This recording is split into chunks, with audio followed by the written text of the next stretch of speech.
Adam's a franchise coach. He's a consultant that connects people with franchises and looks at the best way to evaluate them and choose those franchises. He's an investor and a serial entrepreneur, a franchisee, a master franchisor in that. And I'll let Adam explain the rest of his experiences in that. He does have a slide deck. He'll share that afterwards. Charlotte will be sending that to everyone who attends and everything. So again, feel free to ask questions as we move along here. And I'll hand it over to Adam. Thank you so much, Mark. I appreciate it. Can everyone hear me? Great. I'm going to share my screen here. Okay. Can everyone see my screen? Just give me a thumbs up. All right, wonderful. So look, the goal of today is I just kind of want to talk a little bit more about the franchise market. And I want to make this interactive. So if you would like to say something in the middle or ask me questions, please feel free to go ahead and raise your hand and let me know, or just to go ahead and to say something. My goal is I just kind of want this to be, I really am very passionate about the franchising world. A little bit of background of myself. Over a decade ago, I was a real estate investor, still am a real estate investor in the Houston area, and talked to a good friend of mine. It was after 2008, it was 2009, and I was just in a situation where I was kind of looking for a new business, and I didn't have extra time on my hands. I wasn't sure which business to choose. And he's like, "Hey, I have a great friend in Atlanta. She's a franchise coach. And she actually introduced me to 3 different brands." And so I actually decided to become a franchisee over a decade ago for a company called Vanguard Cleaning, where I own the rights to the master franchise, a competitor to Jana King, for over 8.5 years. And one of the people that owned the regions next to me, he just decided that he wanted to expand. And so I started this part-time. And then I realized that I really enjoyed being a coach and consultant. And the reason why I enjoyed it is the fact that if you make a perfect match, that's amazing. It doesn't work out that way all the time. But the fact that I have background as both a franchisor, meaning I had 40 franchisees and their staff that own office cleaning companies in the Houston area. And also as a franchisee, I had a head office. So I have unique experience in being in the industry for over a decade. So basically, I want to just talk a little bit more about choosing the right franchise. Everyone knows John Rockefeller, right? In his advice, he says that it's important to find what you like to do, kind of like finding that basket and putting all that eggs in that basket, right? And in my opinion, there's really a few different ways to find career satisfaction.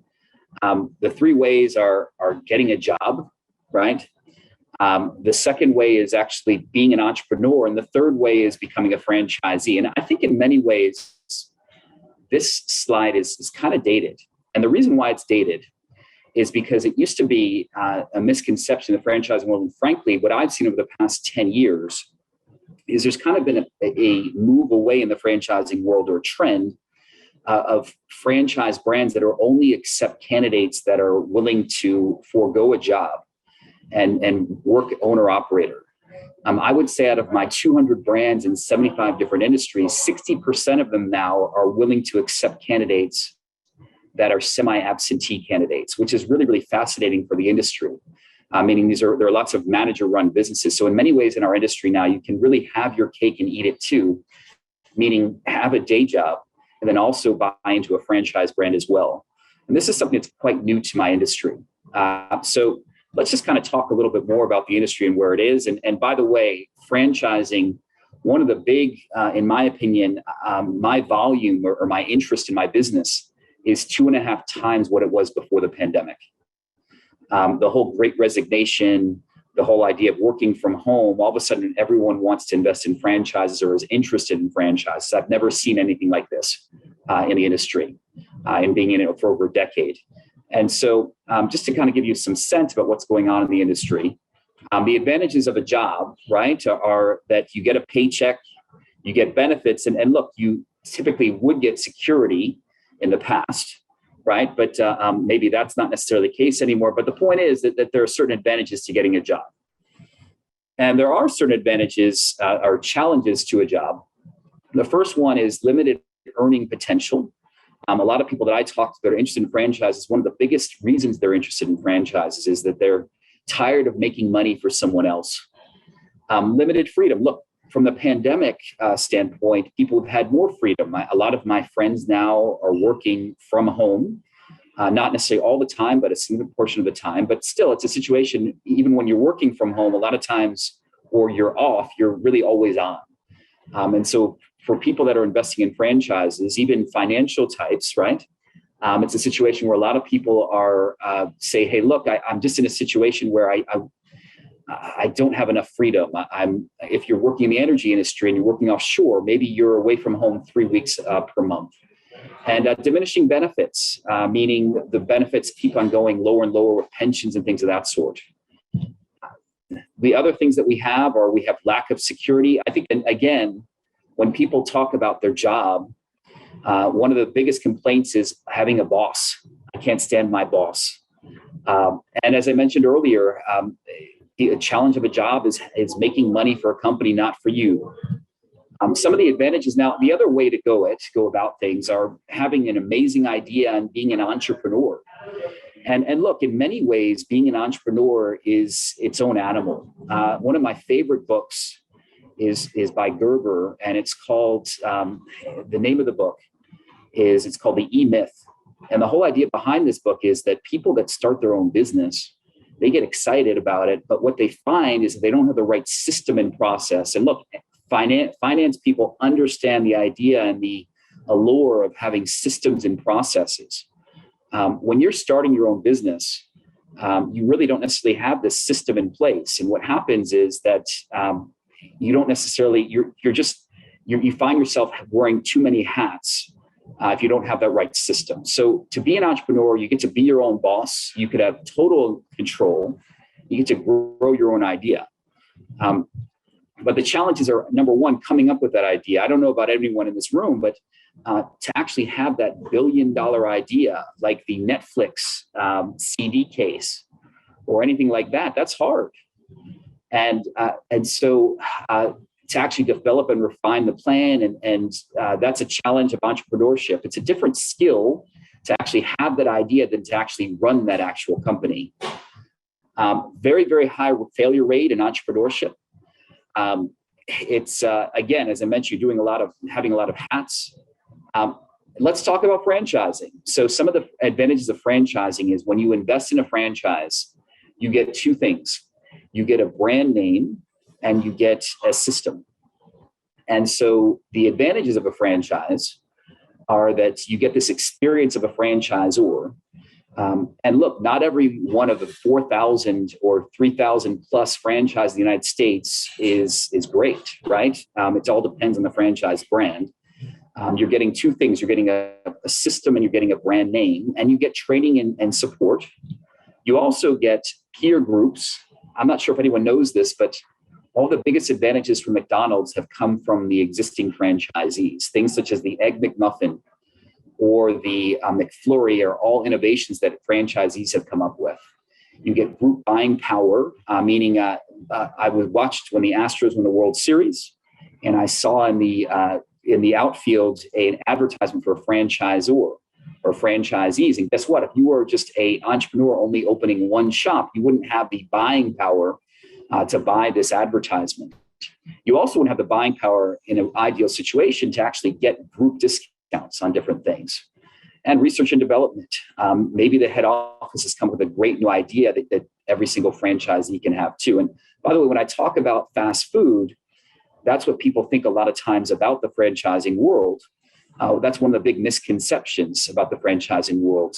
Of the 3,000 plus franchises, and of my 200 pre-screened brands in 75 different industries, I have 74 other industries besides food. And so the other thing that you have about franchising, one of the biggest misconceptions I would say, is that the franchise, some people say, hey, look, I don't think I'd be a good fit for this franchise, because one of the only times in life in franchising, they actually don't want you to have any experience. The reason why is they want to train you to do this in their way, right? Now, it's still good to have great business experience in general. But if you are a roofing contractor and you're looking to buy a roofing franchise, they probably won't even approve you because they have their own way of doing things. So the challenge of a franchise is that you're working within a system. So let's say that you own a McDonald's and you wanted to all of a sudden sell gyros. And so McDonald's would not allow you to do that. You can't just say McDonald's and gyros and have a gyro machine inside of there. There's risk, right? A lot of people just kind of can't get over the fear factor of starting a franchise brand. If you work for someone else, you don't have to make an investment with this. There's an investment in buying a franchise. And you have to work with a franchisor while they're not your boss, right? They are the ones giving you advice and support and telling you the company way of doing things. And some people just are not great franchisees. Other people just don't want to pay. Some people just aren't business people. I had someone last week say, hey, look, I want to invest in a franchise, but I'm just not a business person. I don't like business. They're just not a good fit. You need to like business and enjoy business. And even if you're running it on the side, be able to manage the business. False expectations. I mean, I've had other people that have said to me, hey, look, I want to get all of my money back within 3 months. Again, that's not realistic. We're talking about business here. It takes time to get your money back. Some people don't like paying franchise fees and royalties. No matter what you do, you are going to have to pay franchise fees and royalties. You're paying those in exchange for a brand name and a process. And some people don't want to pay these fees. And frankly, sometimes the fees can be quite high. At the end of the day, it's about how much money you have in your pocket, right? But there is fees involved in franchising. Some people don't want to pay these franchise fees. So look, what I would say is that franchising is huge. It's funny, my friend from out of the United States, from Germany, that's looking to get an E2 visa and using franchising as a way to get that. He said, yeah, franchising is a big part of the US economy. So, I mean, it's over 13% of private sector employment, over 11% of US payrolls, and over $1.5 trillion in activity. It's a huge part of our economy. And look, just like when you buy a car, when you look around and you see, wow, everyone else has the same car as me, you notice it. The same thing comes with franchises when you actually look around. So for instance, with me, my daughter loves martial arts. Well, she goes to, guess what? It's a martial arts studio that's a franchise. I work out at Orange Theory Fitness. That's a franchise. You go to get a coffee. That's a franchise. Someone fixes your roof. That's a franchise. Someone sprays for mosquitoes. That's a franchise as well. When you start looking, you realize how prevalent franchising is in the economy. And there's a good reason for that. There, under the right circumstances and a situation, it makes a lot of sense. The business process and system or brand name can make a huge difference. When I got roofing quotes on my house, I could tell right away which ones are the franchise brands. The people that were giving quotes didn't wear sneakers that were untied. They sent me text messages. They were professional. It was just a really, really good situation. And so the reason why franchising is growing, especially now, and we talked a little bit about this, is the stock market's uncertain. It's gone down as we know right now. The S&P is down over 20%. I'm not saying that everyone has sold all of their stock, but to have some sort of diversification is appealing for a lot of people. And this whole great resignation. The other thing too about franchising is that they allow you to have a quick start. Now, there are two types of franchise brands. You have the retail brick and mortar, but you also have non-brick and mortar businesses that are service businesses. And the exciting thing about those is opposed to retail where you have to wait 6, 9, 12 months to actually find a location, especially in the Woodlands. You have businesses that you could start within a couple of months and start generating cash flow. And those are very appealing to people. So the other thing is that with franchises, they really are an asset. One of the reasons why people are excited about Chick-fil-A is that even though it's really, really impossible to get a Chick-fil-A, it's easier to win the lottery than to be awarded a Chick-fil-A franchise, is it's only about $10,000 to get into Chick-fil-A. But the disadvantage of Chick-fil-A is it's not really an asset, which is an exception to the franchising world. What I mean by it not being an asset, I mean you can't actually resell it. You can resell your franchise to other people. If you were the owner of the Orange Theory Fitness in Houston before the pandemic, you were sitting pretty because you were able to sell it to a private equity group right just in time. In, I believe it was 2018 or 2019. That's a great asset to have. So we have here 3,000 different franchise opportunities. It's my understanding it's over 4,000 or about 4,000 right now. This slide is outdated. 75 industries, 565,000 owners. And just to give you an idea about why companies franchise from the franchisor side, the reason why is it really allows them to grow without investing their own money. The other thing too is it allows them to tap into the potential of having business owners or franchisees as part of their whole umbrella organization. And just to give you an example for this, I had a brand in my inventory that had corporate-owned stores. They were in the hair care industry, and they made a conscious decision as a franchise brand that they were going to go ahead and they were going to sell off their corporate-owned stores and make them franchisee-owned because they realized that these franchisees, the power of entrepreneurship, they had vested interest and they were going to run it a lot better than corporate-owned stores. So the other thing too about the reason why companies franchise is the private equity business just loves the franchising world. Having predictable income as a franchisor for a long time is very, very appealing. So what I would say is that in order to choose the right franchise, there are 4,000 brands. And it's, look, there is the Entrepreneur Magazine's Franchise 500. I think that it's really, really hard to find out which one's the right one. And to find the right one, everyone's different. Some people are looking for security. Some people are looking for an asset. Some people are just looking for something to do, right? I mean, they want to build an asset as well, but maybe they're bored at home. Maybe they're retired already. There was an article, I believe, in Entrepreneur Magazine about people that just wish that they didn't retire and they buy a franchise in order to have something to do. They want to earn money as well, but it's a challenge. It's kind of like a game for them. And so the first step, if someone's potentially interested in franchises, is to find out why they want to own a franchise and why now, and how their life would be different. My experience with doing this in this role for over 5.5 years and making hundreds of placements, frankly, is that people that buy it for a compelling reason. It's a big investment, right? In order to do this, there's got to be a big why. How would your life be different? Maybe you want to spend more time with grandkids or with your kids or to be there for kids' games. Maybe you want to vacation more. But if the answer is to go to Quebec and back by car, please don't do that because it's kind of hard to drive all the way there. But anyway, the question is how your life would be different in general to do this. And so the second step is how much money can you comfortably invest? Are you going to be doing this on your own or do you have partners? One of the best things, we'll talk on this later, is that there's great financing right now in the franchising world. Even with the latest rise in interest rates, SBA loans are still at historically low interest rates. And you can also use your 401k in general. And look, that's another question. Other question is how much money do you need to make and how soon do you need to see an income, right?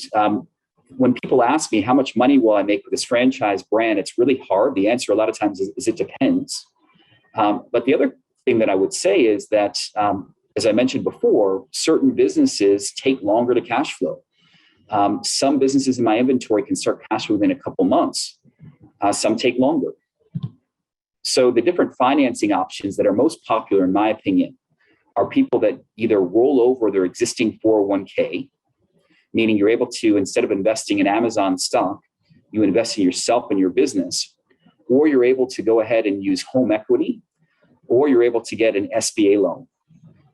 And there are all these different advantages and disadvantages for financing different franchise options. But the second step also, in order to determine the earnings potential, is to talk to existing franchisees. Some inside of the franchise disclosure document, which is kind of like the Bible of our industry, there's something called an item 19, which different franchise brands project their earnings claim. And so some will and some won't. It all depends on the franchise brand, but it's just, that's one thing to look at. And by also asking franchisees, how much money are you making and by what time frame, which is a powerful tool to use. The other thing at step is to consider an exit strategy. The question is, how long do you want to own the business? Do you want to do it multi-unit or single unit? Do you want to do territory franchises, meaning brick and mortar retail, or do you want to do a service business? So the other question is, what's the right time? I mean, I always believe that if you're looking for the ideal time when all the lights are green, then you never do anything. But most franchise brands are looking for people that are really ready to go within a 3 to 4 month time frame. And the reason why is, number one, Houston and the Woodlands is probably one of the hottest markets in the United States. And number two, they just get tired of candidates, right? If they're talking to you and to someone else that's ready to go within a few months, it's going to get much more of their time than someone that's really what they might call a tire kicker, that's maybe 6 months or a year or 2 years away. And so the idea too is about characteristics, right? So I'm a lot less focused when I talk to my candidates about the actual widget, meaning what you're selling, than the characteristics of the business. How many employees does the business have? Number one.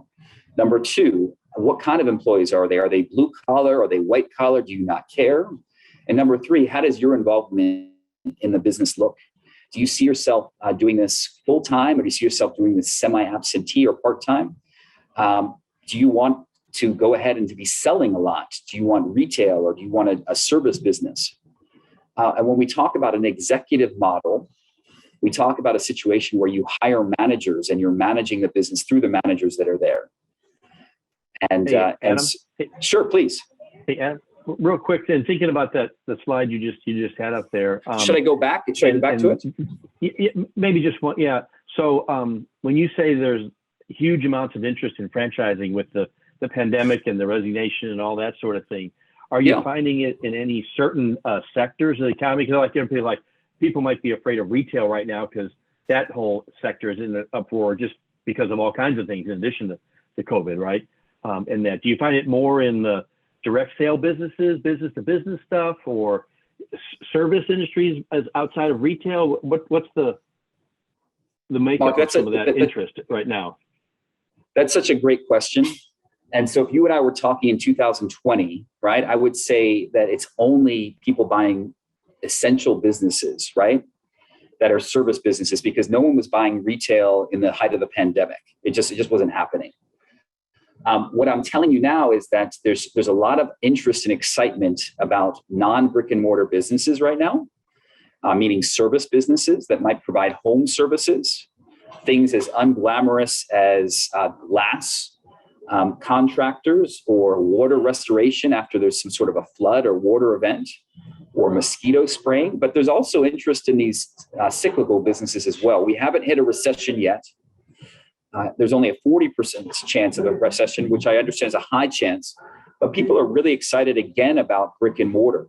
And so certain investors are buying different health and wellness businesses that are brick and mortar. So it's all across the board, just depending on the fit when it comes to the widget, or not the widget, I'm sorry, just the characteristics of the business. So it's not only one business that people are buying, they're all different types of businesses. Did I answer your question? Yeah, I think so. Okay. So, yes, thank you. Great. And so, look, we have the executive model of managing through managers. Then we also have the owner-operator model, which is also very popular. I mean, when people say, "Hey, I'm a hands-on person," and I don't really have the inclination or the I just don't really want to have someone else run this business. I want to run it. That's a very popular model still, where you are the manager of the business. Look, my office cleaning company, as much as I tried with my staff, I was really an owner-operator. And towards the end, I wasn't spending as many hours at the business, but I still really need to be hands-on. I have some businesses in my portfolio that have no employees at all. And so that's really very hands-off. You can actually run it from your cell phone, but I have others that are very hands-on and owner-operator. If it's a service business, that might be a non-brick and mortar business. The advantage of this would be less investment, fewer operating hours, maybe not so much inventory, depending on what you're selling, and loyal customers. A retail business is a higher investment with real estate. That would also be manager run, but it's also a lot of times 7 days a week. And you have scalability, maybe multi-unit potential. Typically, retail businesses are easier to finance. And the typical franchisor support. Now, it's interesting when people ask me, when I buy a franchise, what's going to happen? And there's two sides of the spectrum. One side thinks that the franchisor is going to do everything, meaning they're going to hire people for you, they're going to find places for you. And the other camp thinks that the franchise brand is not going to do anything at all. They're just going to collect royalty fees. I think that it's somewhere in between. They're going to probably give you the tools and say, hey, go to this website to find people. This is our experience about the range of investment when it means to salaries you should pay for them. They're going to help you to find the site, meaning they're going to give you a real estate firm to actually find the site, to actually open your facility. They're going to give you manuals and newsletters, but they're not going to open up for you, and they're going to give you training. And one of the biggest pieces of advice that I would give to people that are new franchisees is really become the teacher's pet for the operations staff at the franchise brand. When you go to get training, make sure that they want to spend time with you, because every franchise brand has limited resources when it comes to internal franchise coaches, and make sure that they want to spend their time and efforts with you. The other thing that's great, that's really, in my opinion, undervalued, is having a network of peers. When I owned my office cleaning franchise, it was like having brothers in arms. Whenever I had an issue with my call center, I could talk to them. You also, as I mentioned before, they have different research and development from the franchisor perspective. Whenever McDonald's has things like a McRib in their menu, it's the head office that comes up with these ideas and systems and marketing materials. The collective buying power that I mentioned before, together maybe your prices are lower. People love going to these regional meetings and national conventions. In a really healthy franchise system, you're going to have mentors that are like you, that are doing really, really well, that are going to take you under their wing. They're going to tell you that things that they've done that have really made their business better. And so what I would say is, I just want to talk a little bit about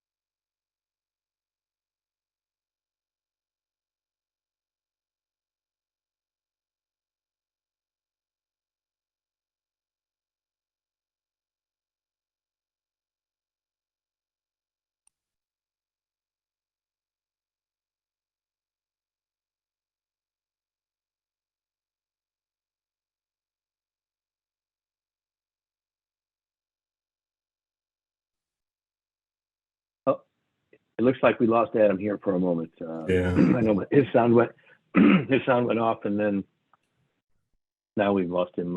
So let me message Charlotte here. Charlotte, are you there? Looks like Adam's back. Coming back in? Can you hear me? We can hear you. Great. Can you see me? Yes. Yes, I can see You're you. back. I'm sorry about that. Being on road trip, my internet unstable. So Let's try this again. Forgive me. Oh, there you are. No worries. Can everyone see my screen? I can. Great. I'm so sorry. No worries. Okay, here we go. All right. So basically, what happens is that you go ahead and you conduct different franchise investigations. And so you have this disclosure document, and you also visit and call with existing franchisees, right? So as I mentioned before, these salespeople are really, really good at these different franchise brands. and you get a lot of information by talking to existing franchisees. You review the different systems and documentations, and then you go on a discovery day or a meet the team day at the franchisor's location. And what I would say with all these four things here during an investigation, the most important thing, in my opinion, is actually visiting with existing franchisees. And the reason why is they're going to tell you the real story. And the goal of the franchise investigation is to find people that are like you, that are really, really doing very well, in my opinion. So what I would say is, here we go here. Questions, here we go. Whoops. Okay. So the question to ask yourself is, are you willing to follow a system? This whole thing about whether that franchising is right for you or not, right? Do you like to follow a system? Do you like dealing with people? Do you have the money to start a franchise? And do you believe in the service? Even if you're not in love with the service itself, right? If you wouldn't use it yourself, do you think that it's the kind of thing that other people could have benefit from? With my business, I didn't love cleaning toilets, but I loved the idea of providing a service that was needed in the commercial market in Houston. And I also liked supporting my franchisees. I thought that was a really interesting business model. So what would happen is, after you evaluate all the facts, you get all your questions answered, you deal with fear, and you make a decision. And so what I do at Franchise Coach, it's a free service, is my whole role is to kind of narrow for my candidates the search to the top three. And what I do is I offer never thought of opportunities. When I talk to people, I really, what they tell me a lot of times is they say that, look, my goal is to give them three separate business models. I'm not giving them Chick-fil-A and Burger King and McDonald's. I'm really trying to give them maybe a brick and mortar business, non-brick and mortar business. And I really want to give them things they didn't think of before, to kind of widen their horizons and just kind of less focus on the widget and more focus on business models. And so what I do is I first understand people's motivations. My role is an art more than a science. We're not going through like CalPERS tests or anything like that. I really want to get to know people. And then after I get to know them well, I provide a model, a 2-page letter, a model where I'm not even worried about brand, but more focused on business characteristics, meaning how many employees, what kind of employees, how involved in the business you want to be. And then I see who's available in the Woodlands or in Houston or wherever you're located. And then I introduce 3 pre-screened companies that you can compare and contrast. And so the idea is I'm here to be a resource. In general, I'm here to just really, for my candidates, I'm here to be an extension of their efforts. As someone that went through this myself over a decade ago, I know what it's like. And I'm here really to narrow down the focus to 3 brands that would match you the best, and really to help find the right franchise. So that's really what I do. I know that we want to talk for 50 minutes or so. I'm here at around 40 minutes or something like that, but just wanted to open up to Q&A if there's any questions. Hey, Adam, Jeff here. Anybody have? Oh, go ahead. No, go ahead, Jeff. I was just saying, if anybody has any questions out there, I was just curious, and I may have missed this, but once you've gone through the model and determine what might be the good types of fit with for prospective franchise owners, do you interact with a broker, or do you become the business broker at that point, or how does that relationship work? So that's a great question. And by the way, I'm not a business broker, right? So what happens is I get paid if I make a successful match from the franchise brand side. So my service is always free for potential franchisees. So the point is that I'm here along the ride with a candidate, right? But it's a situation where I'm not really involved. There's certain things that I am involved in. I'm involved in general advice and kind of talking about how things are going and just kind of being a coach and a resource. But I'm not really involved in things such as, hey, what do you think about this territory? Or tell me more about the earnings claim. Or, I know that information, but I really can't go into detail about those specifics. So I hope I answered your question, but that's kind of my role after I make those 3 introductions. Yeah, that's helpful. Thank you. I have a question, Adam. Sure. A few questions, actually. Please. So when you started talking, you said that 60% franchisee owners are absentee. And so I was just curious, like if I got into this, I would want to be one of those 60%. So what do they bring to the table? Such a great question. By the way, full disclosure, let me just go ahead and clarify that 60% of my placements, or of my, not of my placement, of my 200 brands are accepting semi-absentee owners. So that means that of my portfolio of 200 pre-screened brands in 75 industries, about 120 of them are accepting semi-absentee owners. So what I would say is that if you're a semi-absentee owner, the biggest thing that you're providing, number one, is you're providing the capital and the risk in actually starting this thing, right? That's the big value, because you're going, by definition, the franchisors are looking for people to take a risk and to own a certain territory and to run it. The other thing you're providing is you're still providing guidance and expertise for your manager. I do have some zero employee franchises. Those are few and far between. The majority of these are manager run businesses. You still need to meet with your manager.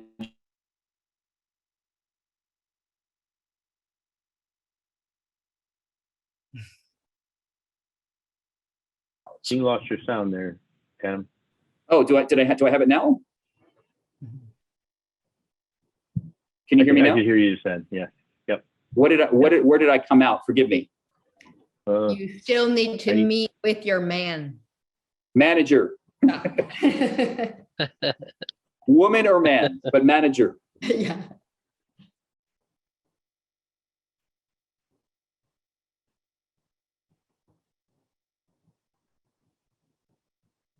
Can everyone hear me? Intermittently. Oh, sorry. Well, I'm glad you could hear me. Now. I'm glad you could hear me for the presentation. That's better. Yes.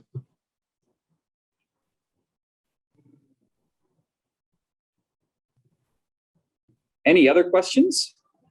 I have a question. What about location? So, how many of yours do they place in the exact location they want versus having to go to a different market due to any number of factors, saturation or whatever?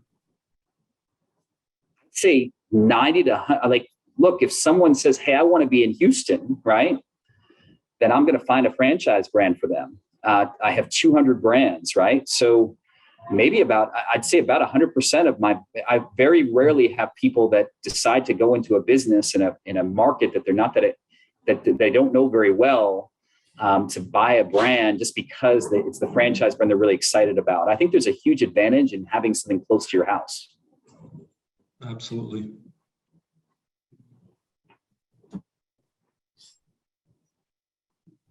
Okay, so Adam, is there a lot of franchises in the home service business? Meaning, I know there's the mold remediation, but I'm thinking plumbing, electrical work, things like that on your residence. Absolutely. That's one of my biggest placement subsectors. And I actually love that business because it's not going away. In my opinion, it's recession resistant. I'm talking about home services. And there's no expensive lease that's guaranteed. If you get into the right franchisor, then that can be an amazing, amazing business to be in.